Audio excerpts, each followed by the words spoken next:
October 21st is the 18th anniversary of Elliott Smith's death. And we Tracy mentioned it in terms of the conspiracy theories that she's interested in. But I wouldn't say it was a conspiracy theory. It's not a conspiracy theory. I guess you could just call it a theory that Elliott Smith did not, in fact, kill himself as was represented by his girlfriend at the time. Yeah. And so we looked into that. Yes. So here you go. Looking into it.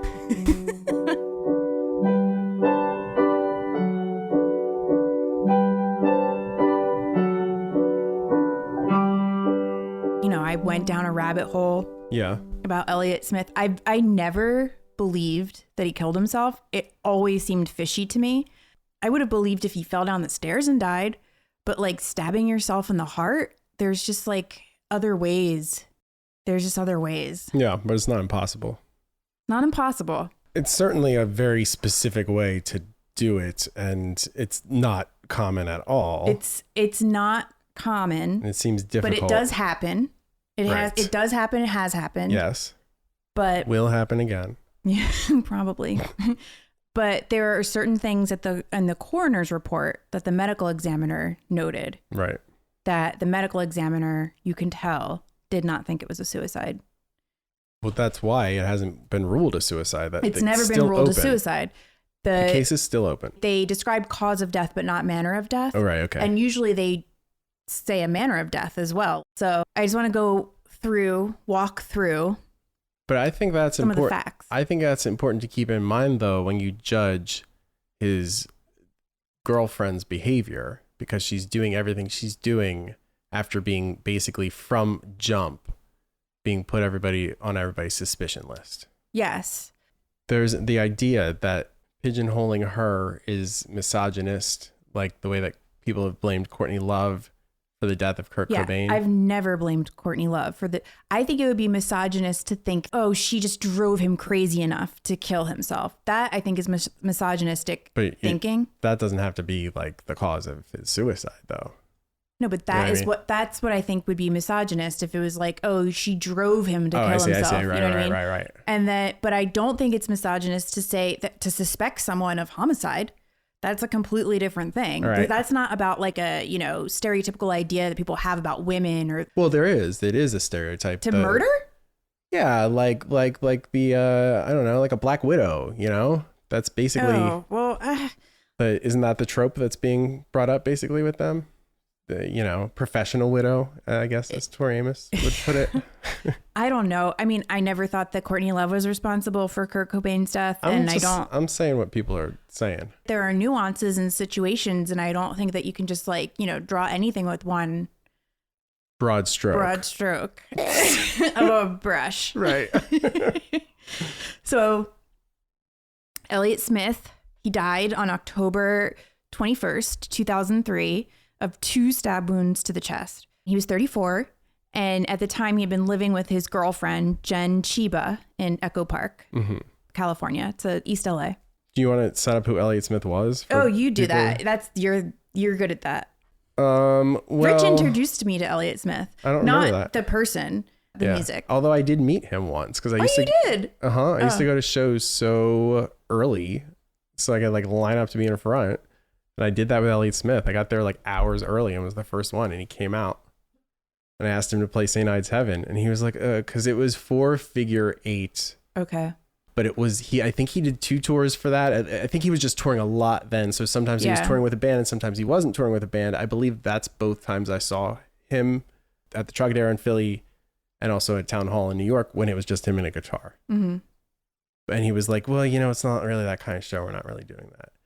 But then he sang that song at the end and he did it solo electric, which I actually happen to have a kind of predilection for because of Billy Bragg. Yes, I was just going to say that. And that was a great moment. So Elliott, I don't know, Liz Phair. Well, you don't like Liz Phair that much. There's who else? There's a few other solo electric things that have gotten me. There might be a Pearl Jam song I like that might be solo electric. Yeah.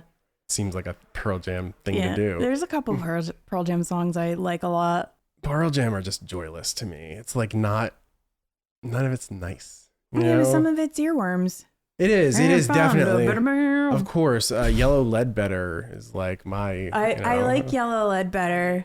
But it got airplay. It was like a known song, at least where I grew up, and I always thought it was hilarious because it's like him at his most cliched, can't understand a word he's singing. It's like scat singing. I can't even remember how it goes. It's like all I can hear is Spider-Man. Recognize. Isn't that it? Isn't that it? Is that it? I think so. No, I don't. Actually, I think I have it wrong. I think the song I was singing was not Yellow Ledbetter. Okay. Sorry. That's Elderly Woman Behind the Counter in a Small Town from their second album, Verses.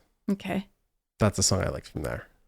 Okay, back to Elliott Smith. Yeah, so he came up in the Portland scene. He was kind of distinct in that way. He was compared to Paul Simon a lot when he came out, but he's really way beyond Paul Simon. Very kind of like pretty folk, mostly largely acoustic guitar, but he grew to include a band and kind of branch out genre-wise.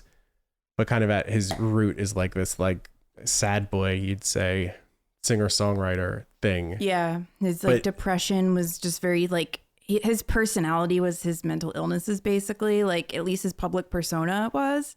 Like, I very much associate him with depression and alcoholism. Yeah, addiction, definitely. Yes. So there was like a lot of, he was a little bit of a mess, but he was also a bit of a mess in his music as well, which does, has allusions to drug use. Mm-hmm. Supposedly in Heaven Adores You, which is more or less the most official Elliott Smith doc. Yeah. Like a lot of people who know him are in it. You know that it's Heaven Adores You for hay. Needle in the hay. I didn't realize that. No. They say that he was singing about doing drugs way before he was doing them. Oh, really? Yeah. So it's hard. I mean, Needle in the Hay is a song about shooting heroin that was at the beginning of his career. It's on his first official album. It's self-titled. And that always struck me. I always thought that was super real. I thought I was listening to a heroin addict. I think that it probably was. Maybe they meant like he was doing songs like when he was just like coming up in the scene. And he was also, he had a career with a band, Heat Miser, etc. But it all kind of happened at the same time. Yeah. He was like in like really small bands, and then Heat Miser blew up, and then he started doing his acoustic stuff basically concurrently with Heat Miser. Yeah. And then he left that and went on to do his more acoustic sort of thing. So he was just sort of unique because he's on Kill Rock Stars, which is kind of like punkish, like Riot Girl heavy label. But then he was also nominated for an Oscar and lost to Celine Dion. Lost to David Foster. My heart will go on. I mean, how can you wait? Someone else was up against that year that we talked about before. Yeah. What was the other song? How Do I Live? How Do I Live? Yes. I mean, that was a great year. Right? Wait, who else was doing it that year? My Heart Will Go On, Titanic. Wait, David Foster didn't do My Heart Will Go On? No, it was Diane Warren, wasn't it? No, it was James Horner and Will Jennings. Oh.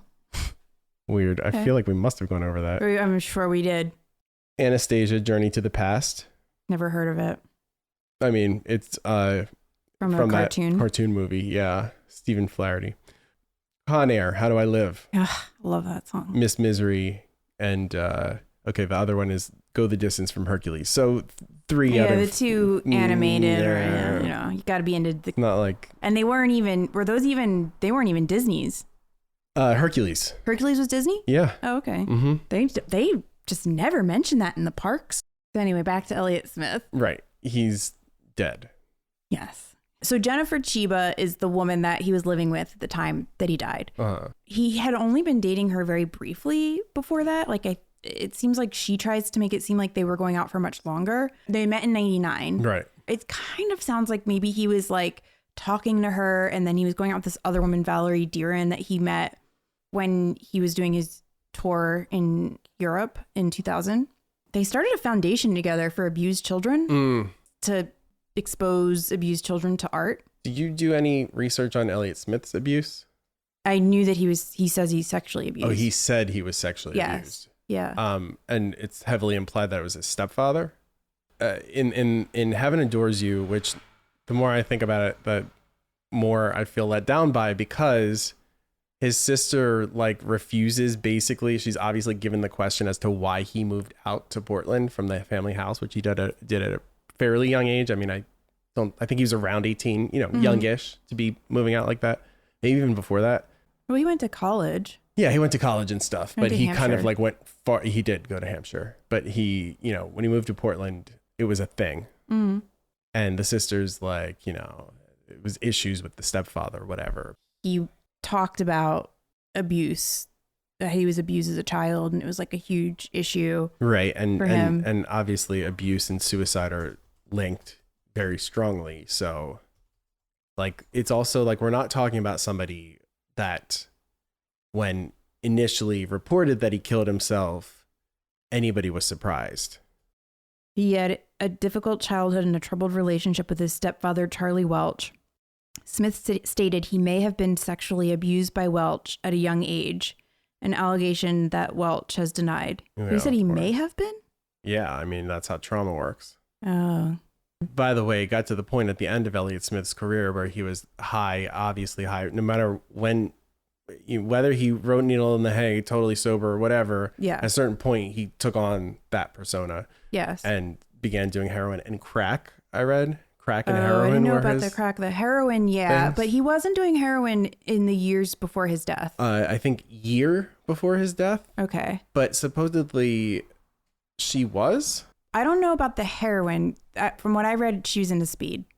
Okay. From what I've, we'll But get she into never it. said that. We'll get into this. But wait, we should actually say though that Jennifer Chiba absolutely has denied any suggestion that she killed Elliott Smith. Yes.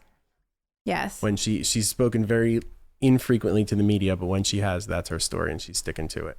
Elliot was like, had this on again, off again thing with this woman, Valerie, this Scottish woman that he started the foundation with. Mm-hmm. In 2002, he entered the Neurotransmitter Restoration Center for radical treatment for addiction.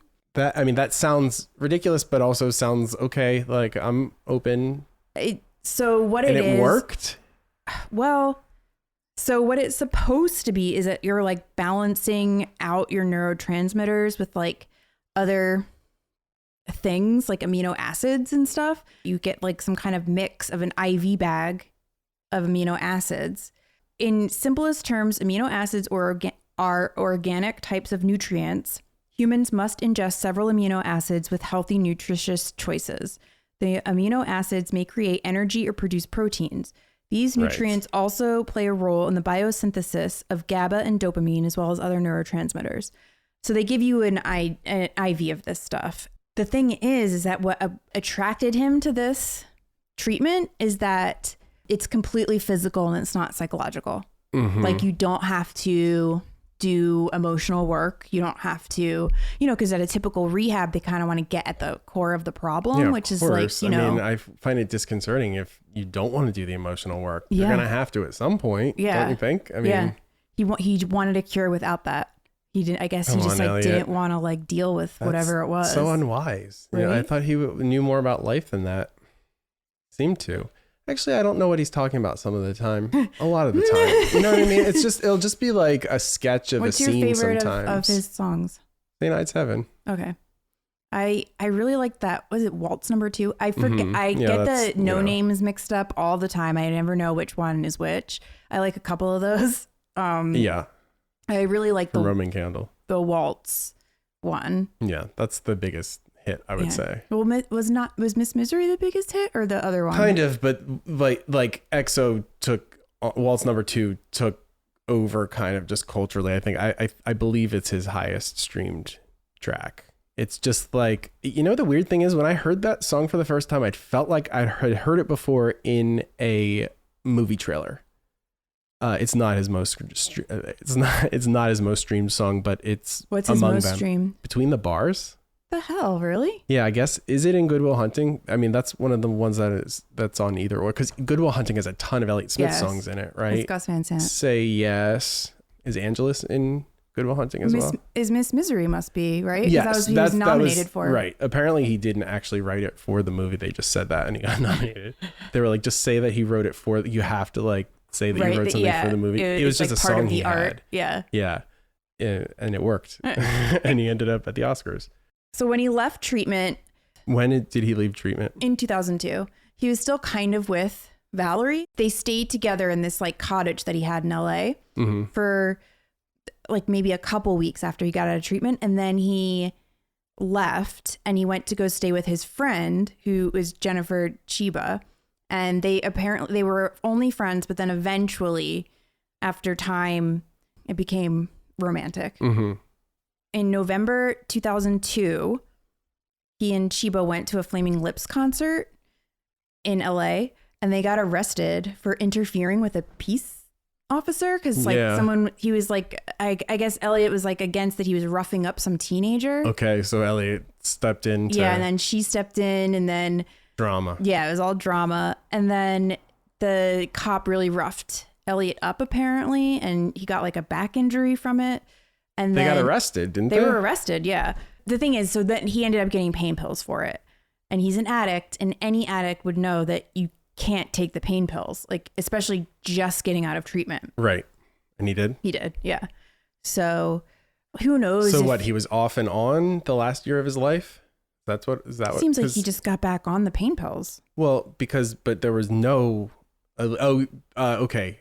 There were drugs found in his system though. But they weren't opioids. Right. They were like anti-anxiety. Then he went to go play with these shows with John Spencer Blues Explosion starting in January 2003. So this is a few months after this cop incident. So he'd been on pills for a little bit. Apparently they were both concerned that he was starting to take the pain pills. Who's they? He and Jennifer, because of his addiction issues. Oh, but who said it though? It's in this book, Elliot Smith and the Big Nothing by Benjamin Nugent.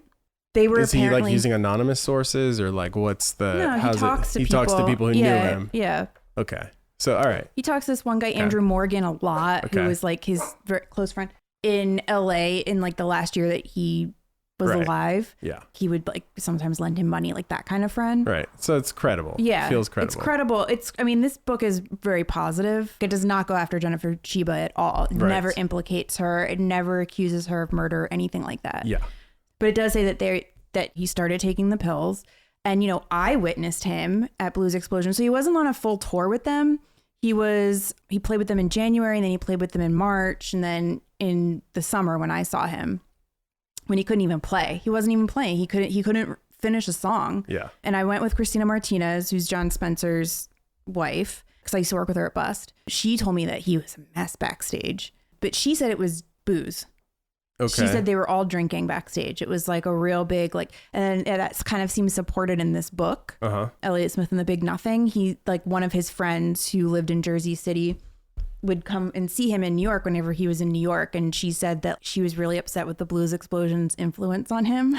And she thought that they were enabling him drinking because they would all go out to bars after the show. I mean, of course they would. Yeah. What are they? I mean, is the rock band not going to do that? I mean, yeah. But I will say that, like, also at this point, like, John and Christina were very much like, you know, had like a family, and their son was like probably like 8 or something at this time. So he wasn't like, they weren't like crazy wild partiers. They were fun people. Right. But like, it may have been the other guys that were doing it. Yeah. And either also, way, you know, they're a rock band. Yeah, so like also, bare minimum going to a bar and Elliot Smith knows it's this. It's not like they're holding a gun to his head and forcing him. Well, like he can leave and go home. Expect? Yeah, he can go back to his hotel. But that was kind of the state that he was in. So if they're saying that he was drinking, and you know, we hear in the book that he also is taking pills, like that's a messy combo, you know? So, and that's why I thought he was going to die after I saw him and I saw how much of a mess he was. He couldn't even finish a single song. Yeah. And then was he talking between the songs too? Was he like acknowledging in the beginning, yeah. And then it just got like, it just was like, it devolved. Okay. Over time. So he just would play a bit of a song and then move on, he's try like, again. I can't. Because people would like be like cheering him to like keep going or like restart. And sometimes he would, and then other times he just wouldn't. Right. So, I mean, it was such a disaster. Yeah. Was he playing by himself? Yes, he was by himself. He was just sitting on a chair. Okay. And that's the other thing. He wasn't standing. Right. He was sitting. Yeah. Well, he did that a lot. Yeah. That was part of his aesthetic. Yes. From my personal observation of seeing him and other accounts, it does seem like he was a mess. Right. He was not sober. Right. In the months leading up to his death, at least. Okay. It seems like he was kind of sober and they all the different accounts that I've read online and in this book all seem to say that he was really committed to his sobriety, like right after he got out of rehab, but then eventually, and then I think the thing with the cops in his back, and then it just like fell apart from there. But there were no narcotics found in his system at the time of death. So are we to assume at least a month before that he wasn't using? Well, so was he on another half-life? upswing? What's the half-life of like some like opiates? I think it would. I think it was Wouldn't like be a month to stay out of your system. How long would it take? I don't know. Let's see. I thought it was within 30 days. 1 to 9 hours. Really? There's no traces of opiates at all? No, I don't think so. Yeah, I don't think so. Oh, really? Codeine is 3 hours. I mean, hydrocodone and acetaminophen is 4 hours. most of the time, heroin is no longer detectable in a person's urine after just 2 days. Yeah. However, certain tests have been known to have a positive result for this drug for up to 7 days. So, okay. He wasn't high when he died. Yeah. Okay. But it doesn't really speak to his overall sobriety. Yeah. Okay. You know? I didn't realize that. So It's been sold a little bit like he was cleaning up. I mean, I feel like that's the impression that I got. That's what she says. Okay. And some people were like, yeah, he was like really motivated. The way that they phrase it in this book was that his sobriety was edging toward the top of his priority list. Okay. For a period. Okay. And then it wasn't at all. In the time leading up to his death, there was this guy, Andrew Morgan, that was really good friends with Elliot, that talks to Ben Nugent in this book. He talks to Ben Nugent a lot in this book. And he was a good friend of his. He lived in LA. And he said that in the last like months of his life, he was never able to get Elliot on the phone. He always only spoke to Chiba. Like she was like kind of like the gatekeeper. So he also said that she was always, every time they talked, she was like, oh, he's healthy. We're healthy. Everything's going fine. We're sober. She got arrested for a DUI on August 30th, 2003, just a few months before he killed himself. Okay. Who knows if she was sober that week, but it just doesn't seem, and everybody that's been interviewed, it seems like in the circles, people around, they said they find it very hard to believe that she would be sober, that she had quit her partying. I heard the schism described as like he was trying to stay sober. She wasn't. I mean, I don't know. There's so many people have an opinion about their life and relationship. Yeah. I mean, everybody was like paying attention to Elliot Smith, you know? Well, here's they the were thing. like all in his business. I know. Well, I guess he also shared and it was kind of explosive and you couldn't miss it. Yeah, it seemed really dramatic and he was always making a scene, like getting really fucking wasted in places. And then when he wasn't doing that, people were like, oh, he must be doing better. Right. And like, you couldn't help but notice what his state was. Of course. Well, he's beloved anyway. So like people are going to be looking at him and then what he shows you is that. And it's like, whoa. The last 14 months of his life were spent living with Jennifer. And initially they weren't dating and then they began dating. And during that entire time, he kept going to New York. And when he was going to New York, he kept telling his different friends, people that he worked with, he wanted to move back to New York. And that's where he wanted to be. He hated LA. He was so over LA. Also, he felt like LA cops were corrupt and bad at their jobs, which seeing how things turned out with his death investigation, seems like maybe, you know. Friends and part of his circle, according to this book and according to like other accounts I read online. There's this woman, Allison Camus. She's been maintaining this blog called rocknyc.live. And she has been like heavily documenting and reporting on the Elliot Smith stuff, like real reporting, like really talking to people and everything. And she has a book coming out. Okay. A lot of this information comes from her and her sources. I have something that actually she took down or something. I found an archive. Oh, thing, really? But it was actually just like super gossipy and I didn't care that much. Just people talking shit about Jennifer. Yeah. She seems to have been a I don't know, dramatic figure at the very least. Yes. A lightning rod. A lot of drama was swirling around her. She had dated Rivers Cuomo. She's a musician herself. Yes. So she's in a band called Happy Endings. Yes. She was born in Japan, was raised in Texas. She's half Japanese. A lot of Pinkerton was inspired by her. There's a couple Weezer songs that are about her. I believe that there's one Rivers wrote after Elliot's death as well. Oh, really? Like a cheer up kind of thing. Oh, for her? Mm-hmm. She claims that they had been together for 10 years. She and Rivers? Yes, he says 1992 to 1995. Okay.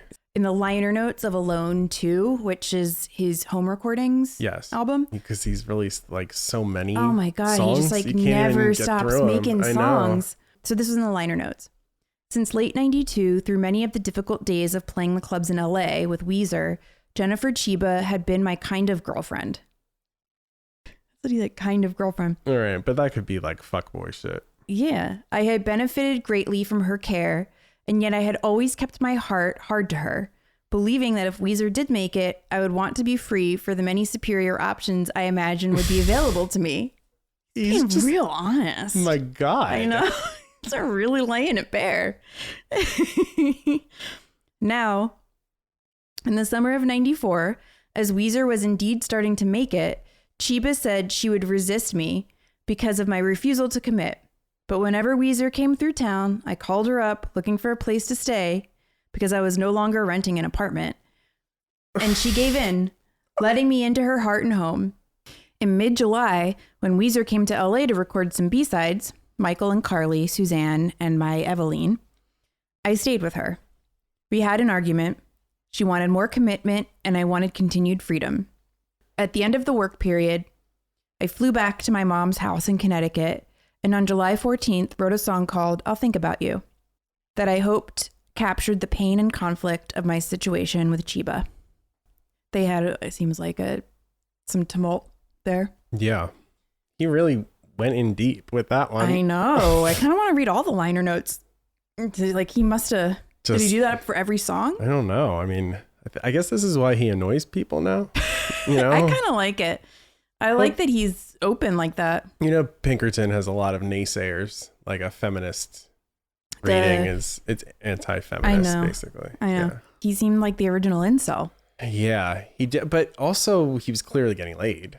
And he was keeping his options open. Yeah, I mean, superior options. Yeah. I mean, for him to put it in that's... I mean, he's being really honest with Yes. him. I think he's like trying to show that he was being an asshole. Like, I think, right? I would assume so. Yeah. But he's also being kind of cavalier about it, you know? There have been different accounts of Jennifer Chiba being a quote-unquote knife freak, according to Allison Camus. Really? There was one incident. This is a different incident. This is a different person that was talking to Allison Camus. There was one sound engineer that told Allison Camus, a sound engineer working on Elliot's album at the time. He said that Elliot had gone missing for like 2 to 3 days at one point, and they were like, well, what the hell? And then when he finally turned up, when he reemerged, he said that he had gotten in an awful fight with Chiba and that she had chased him around the house with a knife. Okay. That's what the sound engineer said. So take that as it, whatever. Right. One of her bandmates left her band because of her knife play. Really? Yes. Okay. That's weird. Right? Like how much you playing with knives? Although, that you freak someone out. Yeah. I mean, just the I fact would be like that if someone had a gun. Well, the fact that she had a thing like that at all is kind of, you know, and then her boyfriend killed himself with a knife, supposedly by her telling. So, and then, again, she does have a lot of enemies. So, like, there's always the element of, like, are people, you know, sensationalizing this? Are they exaggerating it because they don't like her? Because, you know, there's the concept of gilding the lily, which is what I think happened with Making a Murderer, Stephen, what's his name? What's his name? Stephen Avery? Stephen Avery. Is it Stephen Avery? Yes, you got it. Wow. Yeah, good for you. Look at that. God.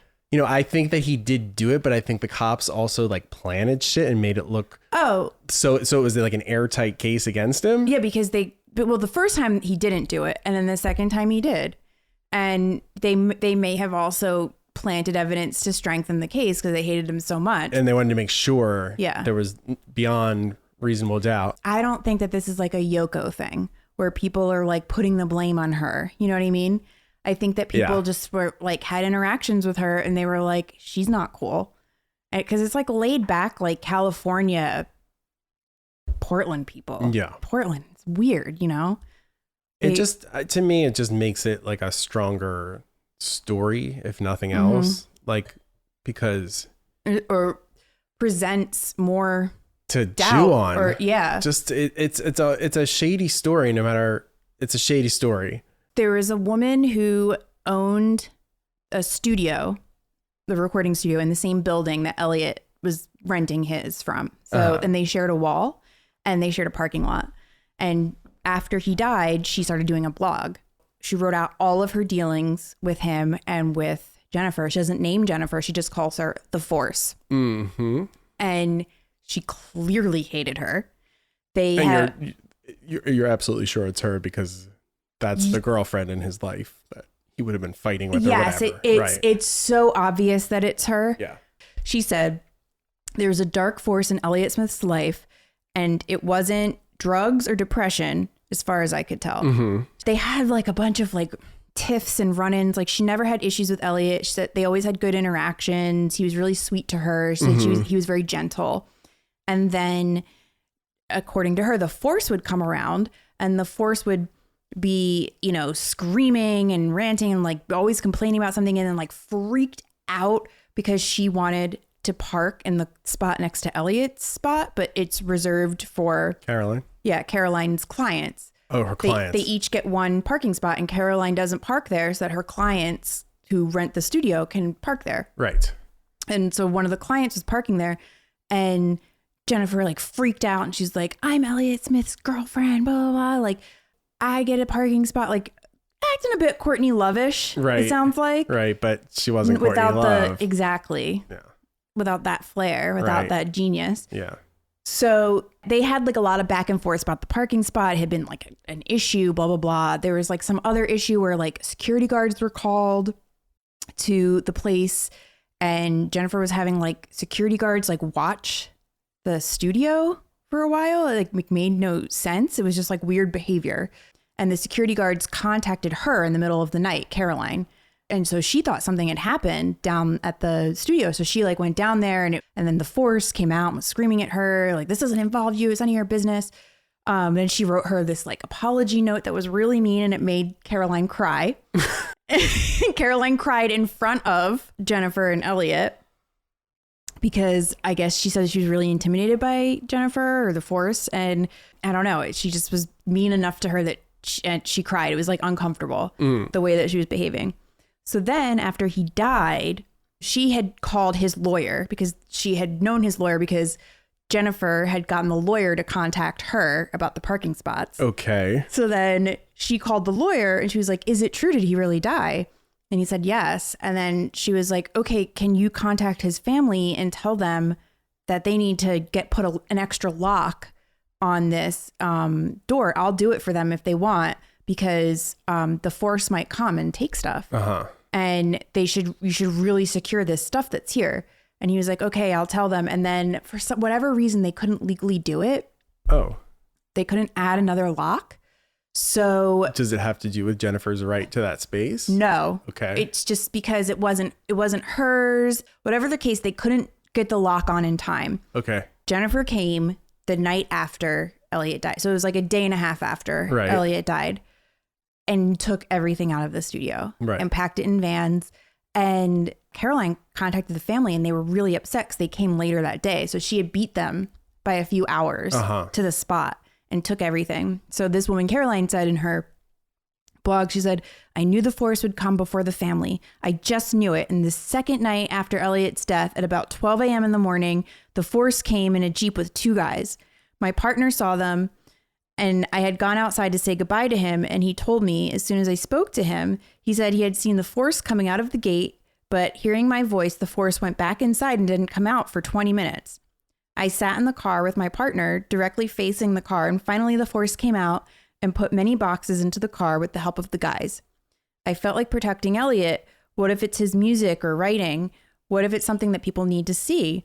We stared at them as they filled the back of the car. I wanted them to know that I was watching. I wanted to scream, "You did it! You killed him! I knew you were a dark force."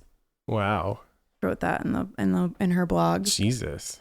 She said, the next day I received 2 stop checks from Elliot's management company.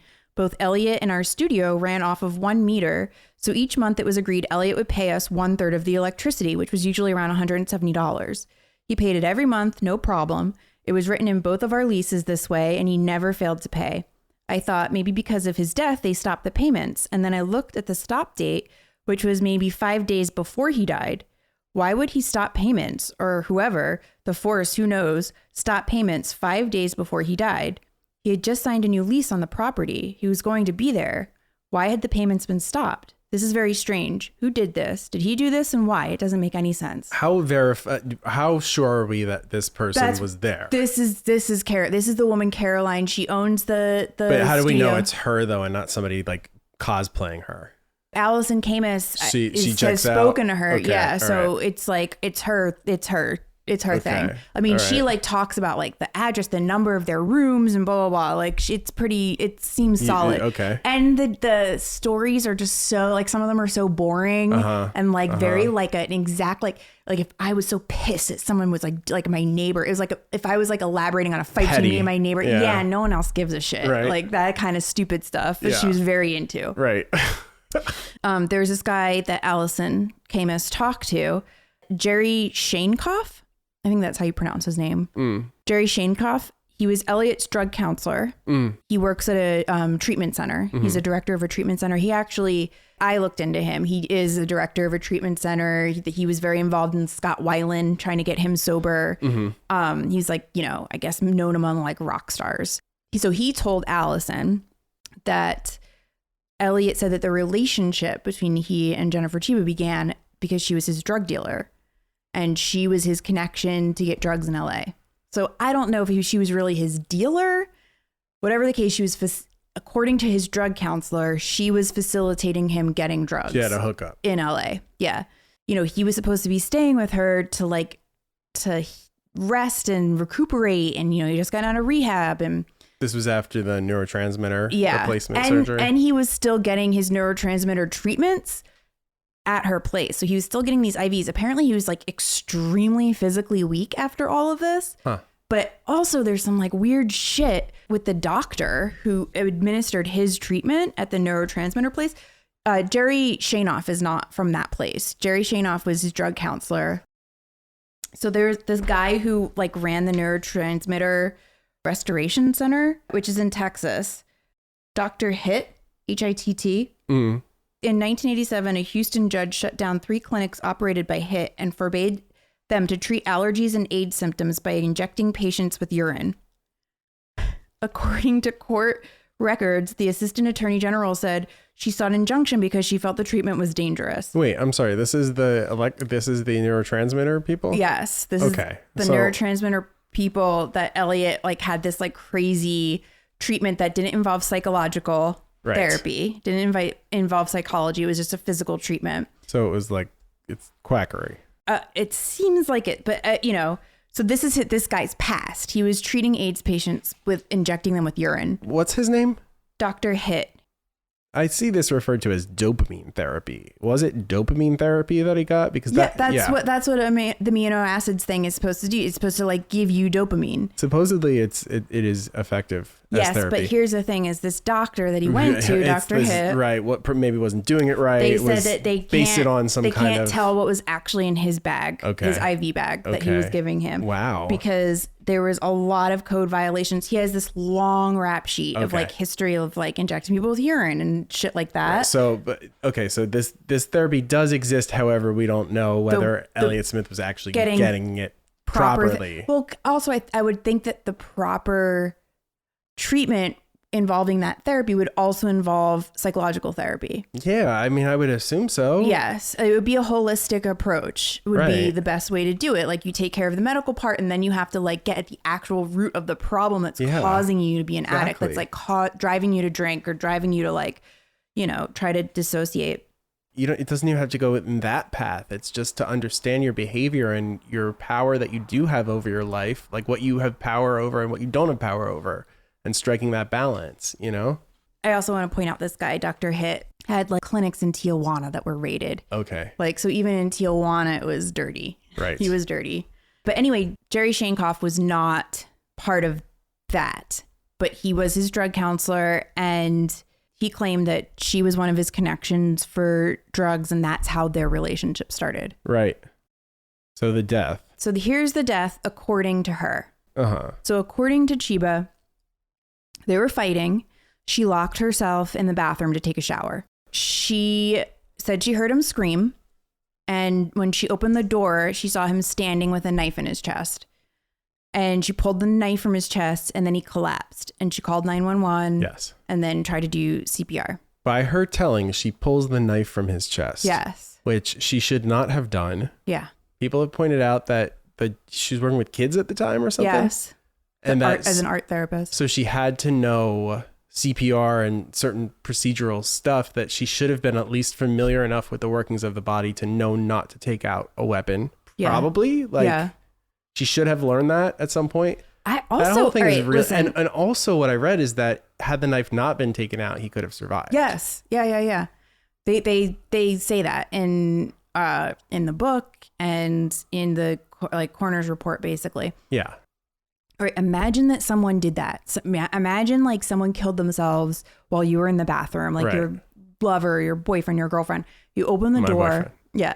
And like, would you fucking pull the knife? I feel like I would be so freaked out that I wouldn't touch anything. I would call 911 because I'd be so afraid I would fuck something up, or I would, you know what I mean? I think I would be so grossed out to have to pull it out because I would be probably...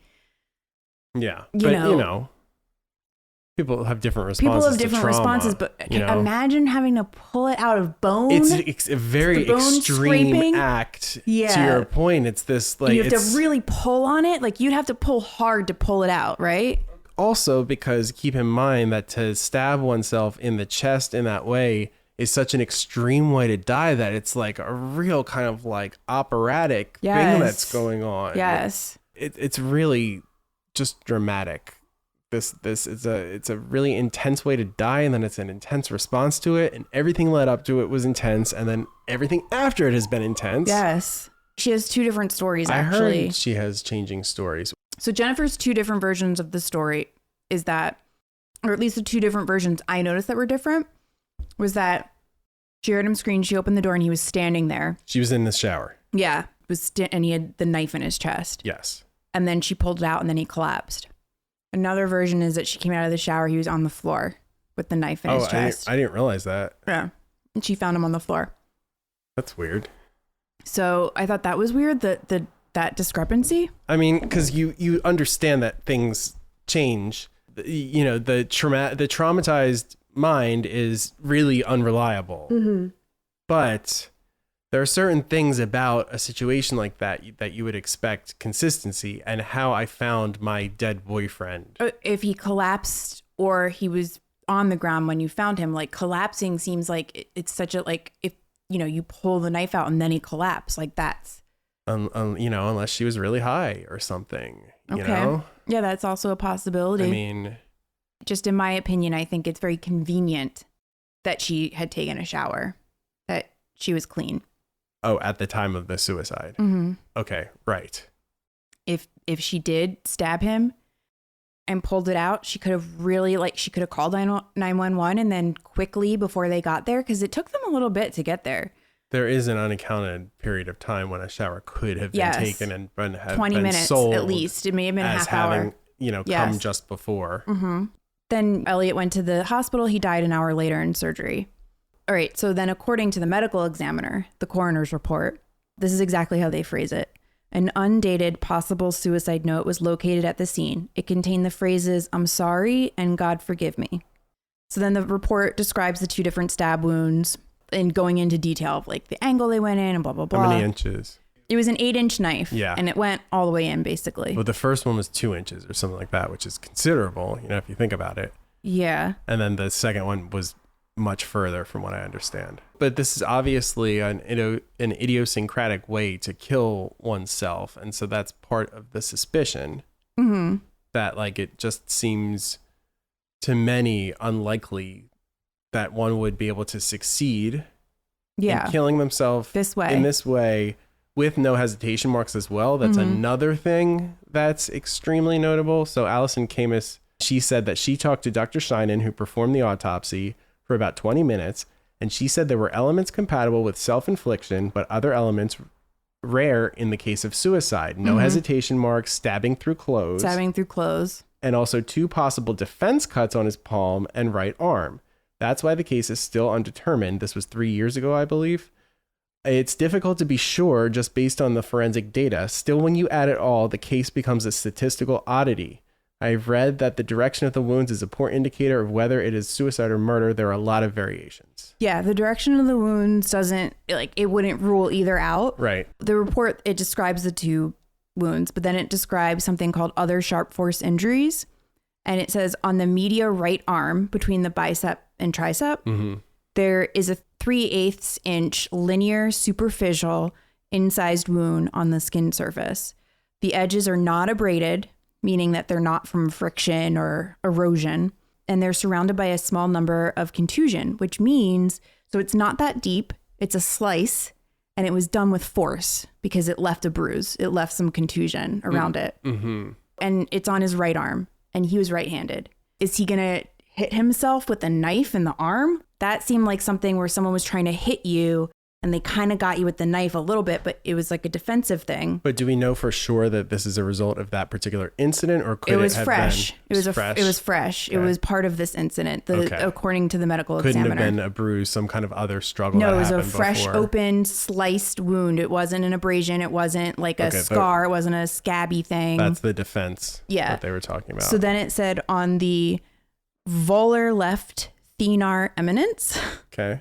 So that is the mound underneath your thumb. Okay, the where pad, on your pad. on your palm. It's like if your thumb was pregnant, that would be, right. Or if your thumb had a fupa, that would be it. Right. This is the thumb's kangaroo pouch. I think thumb fupa is accepted by the medical community. Okay. So that had a shallow incised wound on his left hand, and the edges were not abraded.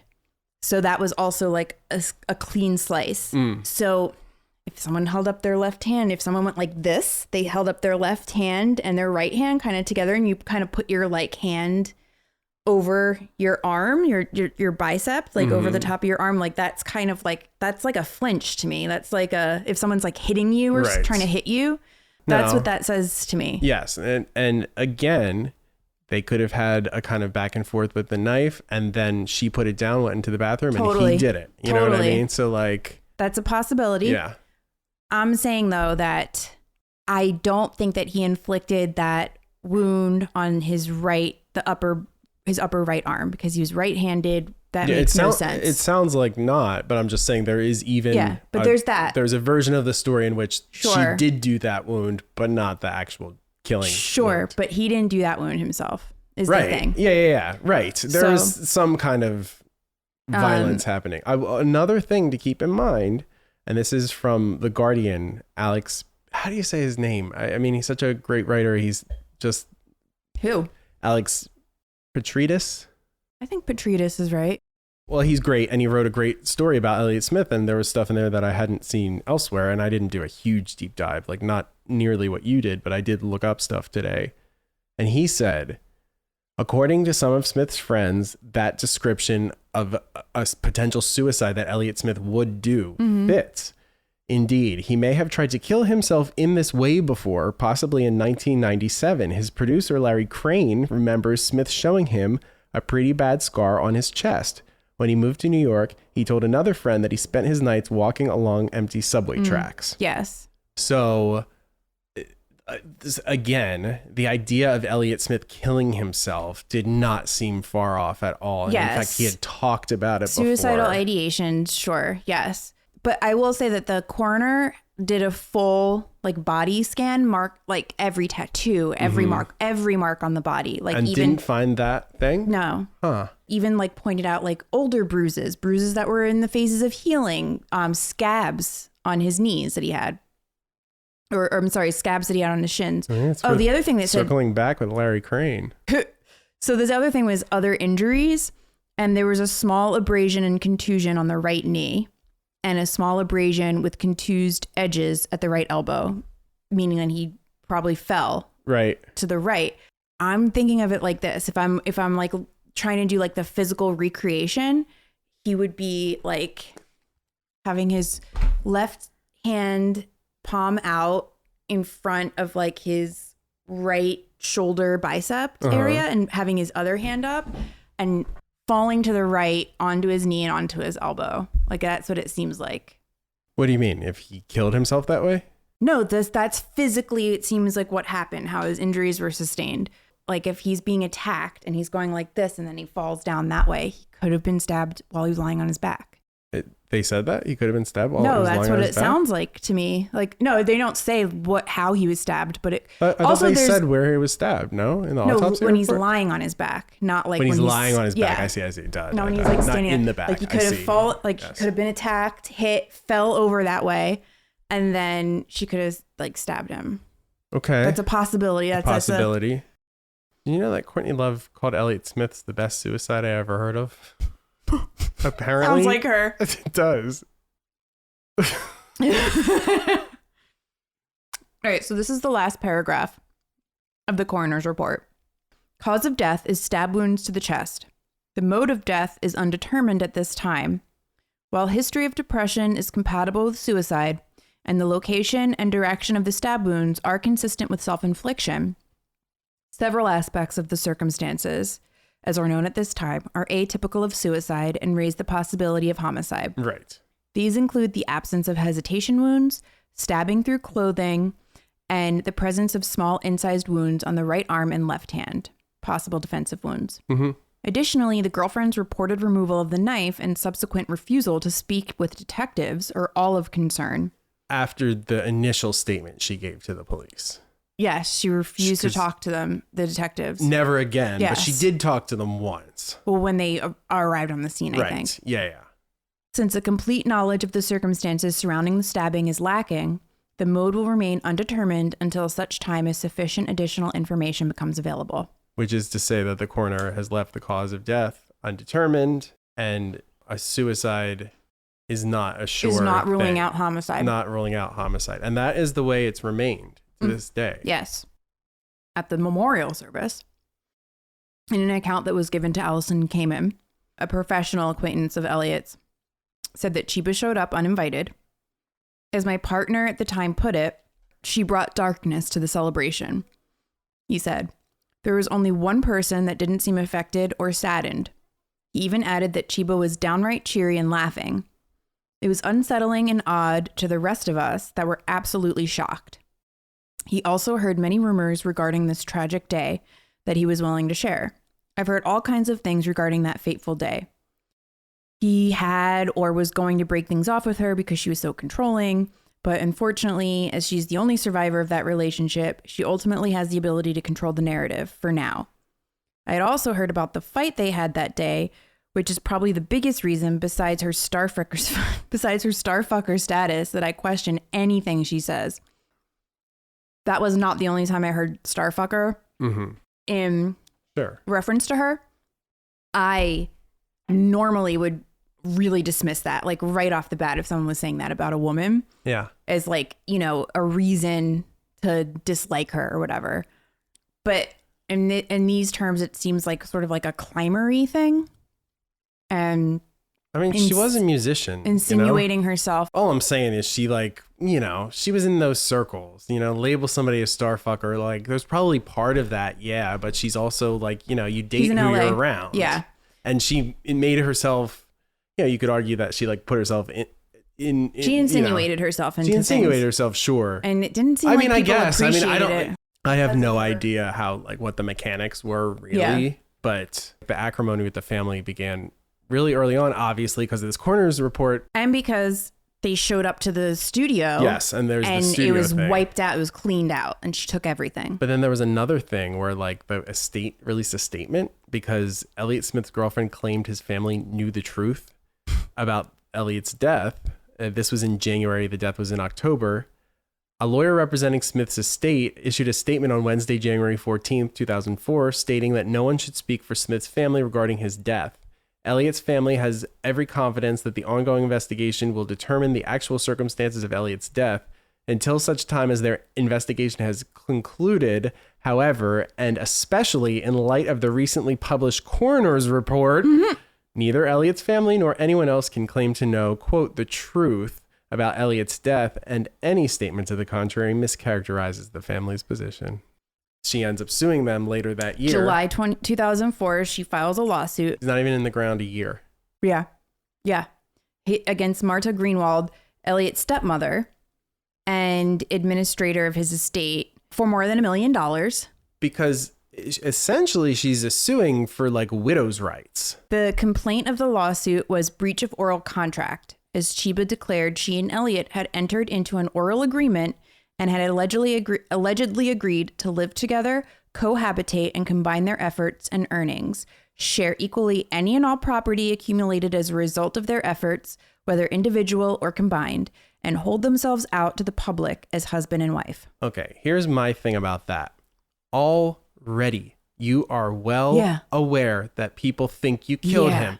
Let's say you're totally innocent and you did not do that. You still know that a lot of people think that. And the coroner did like a wink, nudge, nudge. Yeah. You did it. For you to do anything in public that would add to that suspicion, like maybe presenting this scenario in which you fucked up what you were trying to do so much because you didn't marry him before you did it, if in fact you did it. Yeah. And now you're trying to like force it as though you did because like what is the thinking here from any angle? Even if she didn't do it, if she didn't do it and she was wrongly accused and blah, blah, blah, and just let it go away. She still shouldn't be doing that. Exactly. Just let it go away. Disrespectful to his family. And also it just like, why would you risk it? Like, don't you have any shame? It doesn't seem like she does. Just the idea that you should, But listen to this part of the complaint. The complaint claims Smith promised to provide for Chiba's financial needs and support for the rest of her life in exchange for her domestic services as his homemaker, housekeeper, cook, secretary, bookkeeper, and financial counselor, foregoing any independent career opportunities. So there was like a law put in place in probably like the 70s or something for women, for alimony. Yeah, for homemakers to sue their husbands because they had made this life for them and that was their work and that was expected of them. And now they're however many years old, don't have a career. Yes. But is this her? I don't think so. They were together for like a year. It sounds like, she put her career on pause for him. She had no fucking career. She had one album. That is, and she was in her 30s to have one album. It's just such a stretch to say that you did that. If you did that, is because you wanted to do that and felt like it was more advantageous for you to do that. Also, Elliot had to borrow money from this guy, Andrew Morgan, to pay his electric bills, to pay the different bills that he owed on his studio because he didn't have money coming in because he was horrible with money. I bet. And he could make money really, really easy by going on tour. So he would do like a couple dates here and there and he could actually be like raking it in, but he didn't want to be out on tour. So he would just perform whenever he needed some cash. Right. So he didn't have money to promise her financial freedom for the rest of her life. He didn't have that. Right. Yeah. So do we know how much he was worth when he died? I don't think we don't know, but considering that he was borrowing money from his friend. Right. And he was just finishing this album that he was planning on fucking DreamWorks over and he wanted to release it on Kill Rock Stars or K. Yeah. He was like, I'm not giving this to them. Right. So he wasn't really interested in making money, and I don't think he was making a lot of money. Oh, right, because he was mad because he didn't feel like Figure 8 was properly promoted. Yeah. Because EXO actually sold 400,000 copies. That's a big deal. It is a big deal. I don't think it particularly charted high. I think it was just like a slow burn. A lot of it had to do with the Oscars. Yeah, but also, he probably didn't do a lot to promote it either, to do the right marketing. Would he have been a good... Could they have promoted Figure 8 given his state, you mean? Yeah, or just the fact that he didn't even want to do the Oscars. No. He talked about how it was funny and Like, I mean, I don't know. I thought that his like anxiety had made it so that he was really nervous about doing the Oscars. No, he wasn't nervous apparently, but apparently he lied and told Celine Dion he was to tell her what she wanted to hear. Oh. But he wasn't nervous at all. Yeah. That's in the documentary too, because it was like, great. yeah, they went behind Madonna because it was with his old girlfriend. So they went behind Madonna. So there were no pictures of them, she said. And then Celine Dion came up backstage and was like, "Are you nervous?" And he just told her yes, because it's what she wanted to hear. I love that. Yeah. So this lawsuit dragged on for years. This one that's filed against the family in August, 2004. You said August of 2004? July of 2004. It went on for years. She was dragging out, adding amendments. She added an amendment. She said that the agreement was also stipulating that she would be his manager and agent, responsible for booking. She adds this after the fact? Yeah. Oh, come on. Responsible for Why booking. wouldn't that be in the original complaint? Exactly. That would be the first thing you said. Okay. This is like... unstable. I wanted to get this thing and I'm going to keep trying to get this thing very openly. Yeah. Even though I fucked it up in the first place. Yeah. And I'm just going to keep trying to... fucked it up on the second try. Yeah. I'm just going to keep trying to push this thing through that I think I'm entitled to. Yeah. Elliott Smith's fortune. Yeah. Like, what? Yeah. I mean, I'm sure that his estate is worth more than he was alive. Yes, I would assume so. Because he wasn't doing a lot of touring and he was burning through money. And right. And now at least there's a chance for it to accrue. There's no overhead with him. Yeah. Right. With him being alive. Probably not worth that much, but maybe a few million. Oh, yeah. And it's gonna, as time goes on, I mean, those are like songs that they would probably be considered classic rock at this point. Yeah, I mean, you never know how it's going to age because there's plenty of stuff that seems like it will, and then it just disappears. I think is irrelevant to young kids. I think Elliott Smith is probably aging a little bit better than some other things. Do kids like Elliott Smith though? Kids, I don't know. I know that the generation below us, yes. The generation below us, yes. Okay. Millennials like Elliott Smith. Okay, millennials, all right. Yeah. Okay. So she adds that she was his manager, his agent, responsible for booking and scheduling his appearances for musical performances. This is an amendment. After several amendments. I'm appalled by this. It gets better.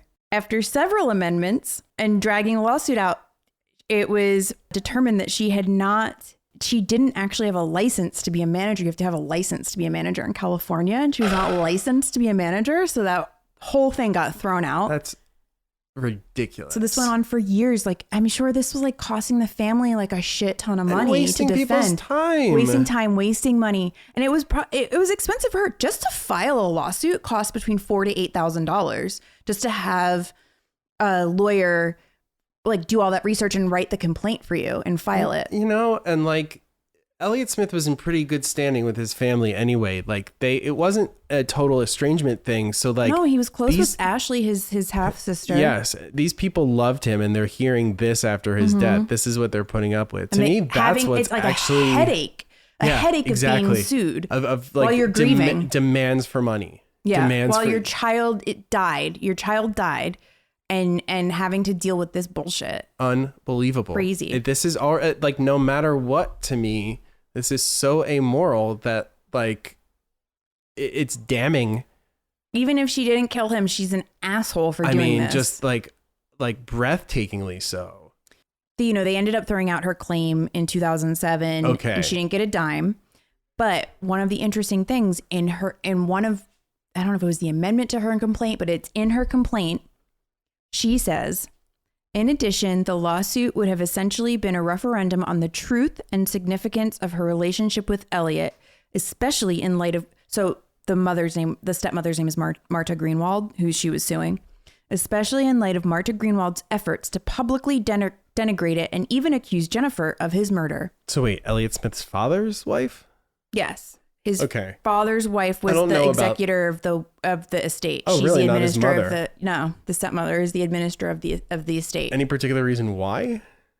I don't know, but that's how the family. He went to live with his father. That's right. He was with his mother and the stepfather. Because the stepfather was abusive. Something. Maybe. Yeah. So the stepmother is the administrator of the estate. So she was sued. Okay. But so Jennifer in her complaint says that Marta even accused her of his murder.